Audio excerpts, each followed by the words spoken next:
ra mungkin iso swara apik. Iya. Duwe lambe ki kekamban ya ora ana suarane. Malah ngeses ta. Sumur. Oh. Belum mesti kok.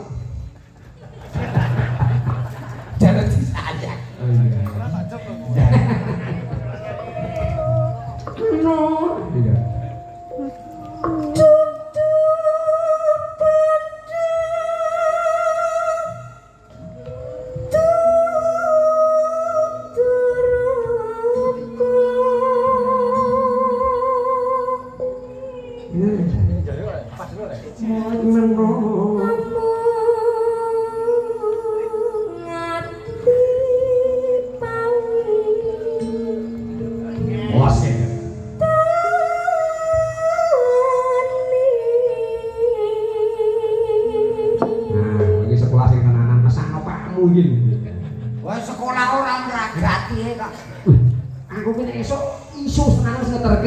Kok sore jemput lho anak wedok iki. Kekasane apa bocah ki iso ragat dhewe. Lah kok sekolah nang SMK iki.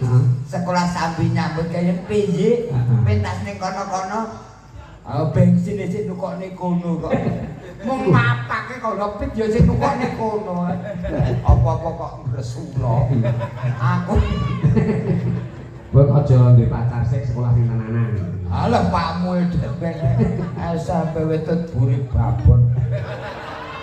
Wah, jarane ngerti, Pak. Mau iso nuturi iki kaya contoh se. Contone kaya aku lho. Contone kaya kok? Wah, anak dagelane sak ora-orane lho. Saiki wis nyambut gawe. Anakmu kuwi ning Kalimantan. Wah, janiban. Ning Batu Bara, ning Dinas Perkaretan bagian pemasaran. Wah. Pemasaran bahan karet. Dadol rendungan. Oh, tak kira ki buat kantor sing nomor 2. Heeh. Wah, tak sekolah insinyur. Wah, luar biasa Pak Anu mau. Saya nyambut gawe ning ngebangunan.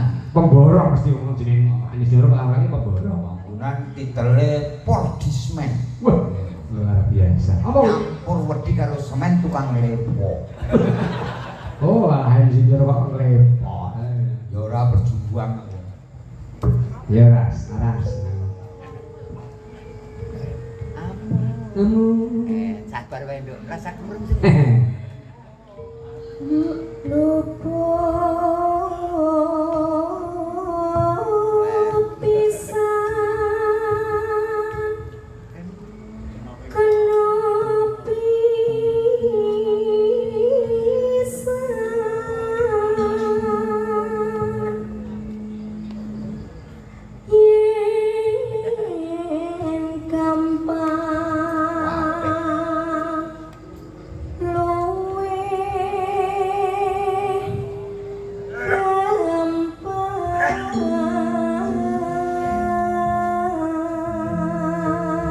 komplit ya yogane Mas Joko Dalang.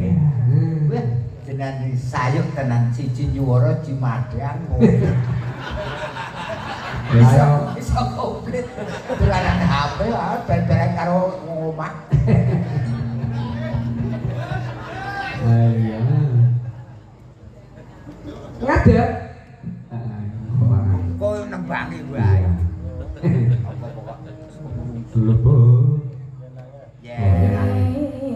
ora apal kok. Ora apal kok marah.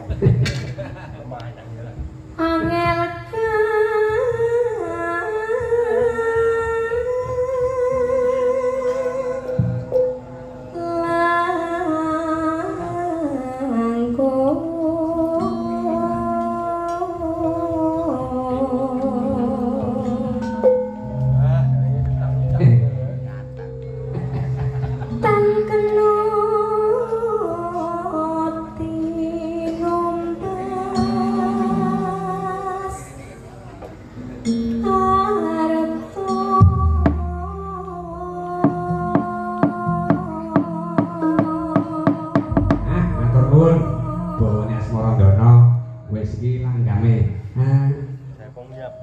Nggih, monggo.